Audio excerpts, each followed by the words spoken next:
Hi. Before beginning, I would like to ask you something.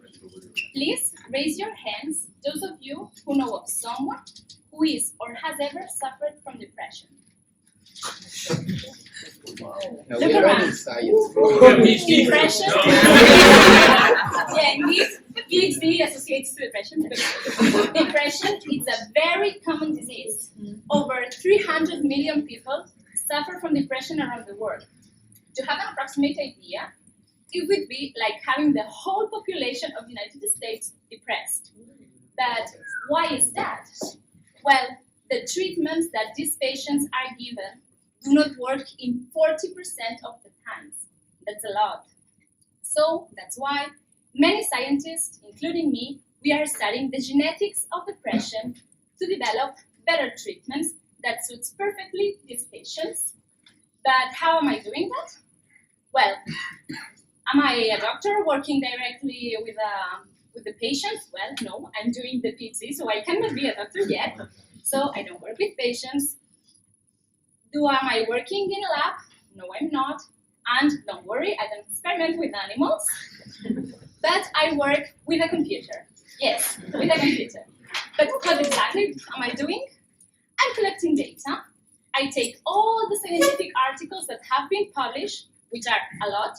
So you can imagine it's like the height of Mount Everest with all the articles, putting them together. But not just that, 5 times more. So that's a lot. I don't have to read them, at least not all of them, but my computer does it for me. So then I also collect data from the population. So I have patients that have been diagnosed from depression, and then I have the general population. They have given their DNA, and I compare it. So I can take the differences between these two, between the patients and the general population. Then I put all this data that I've collected in my computer, and I create my library of this huge amount of data I was telling you about. So I start to play with my data. You can all recognize this type of puzzles, right? We have all played when we were kids. Well, my data looks like this, more or less. We have different pieces that all together can make a message. In my case, it talks me about depression. But let's look at these little pieces a bit deeper. Well, we have these first pieces that look like squares with some holes in it. These are my genes that are in the DNA. And then we have these numbers and letters that would be my regulators of the genes.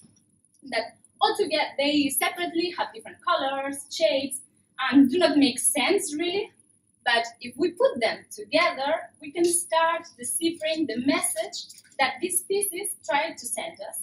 So this makes more sense, right? We can start seeing depression. Well, we can see something here. So with my data, I do the same, more or less. So we have the different genes and the regulators that attach to those genes and that finally lead to depression.